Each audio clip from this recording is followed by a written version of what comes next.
ازيكم عاملين ايه؟ انا جعانه وعايزه اكل مسقعات دلوقتي. خلاص نفسي اتقفلت من نظام كل شويه نظام الطيبات نظام الطيبات، مش هناكل فراخ، مش هناكل بيض، الفراخ فيها والبيض فيه، وانا زهقت فقلت والله انا عامله مسقعه. ماشي مع نظام الطيبات ماشي، ماشي مع غير نظام الطيبات ماشي، ويلا بينا نبدا المسقعه بتاعتي اللي ما حصلتش.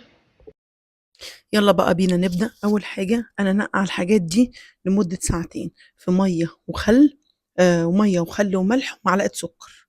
آه مش هيشرب منك زيت خالص. ده أول حاجة، وهوريكي شكل الزيت في الآخر، شكله كميته بقت قد إيه، وافتكري في أول الفيديو. أول حاجة ابتدينا نقلي البطاطس، دي أول حاجة بنقليها، وبعد كده هبتدي أخش أعمل تسبيكة قبل ما البطاطس تتقلي. معلقة توم في زيت، خدت شوية من الزيت اللي بقلي فيه بتبقى طعمها حلو جدا. هنزل عليه بقطع فلفل حار وبارد احمر واخضر. الخطوه دي مهمه في المسقعه بتاعتي، تمام. وهنزل عليهم برضو بطماطم مكعبات، حوالي 2 طماطم، عدد 2 طماطم. وهنزل بفص ثوم متقطع شرايح. زي ما انتم شايفين هسيبه لغايه ما يتسبك او لغايه ما الدنيا تدبل كده شويه. وهنزل بمعلقه سكر صغيره، وهنزل بالتسبيكه بتاعتي. التسبيكه دي انا مسبكاها ومجهزاها في التلاجة، فيتوبك هنزل عليها بالتتبيله ونص كوبايه ميه.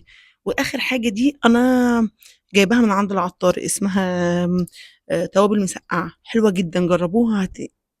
يعني هتخلي تست المسقعه حلوه جدا. خلصنا البطاطس وقليتها، هنخش على البتنجان.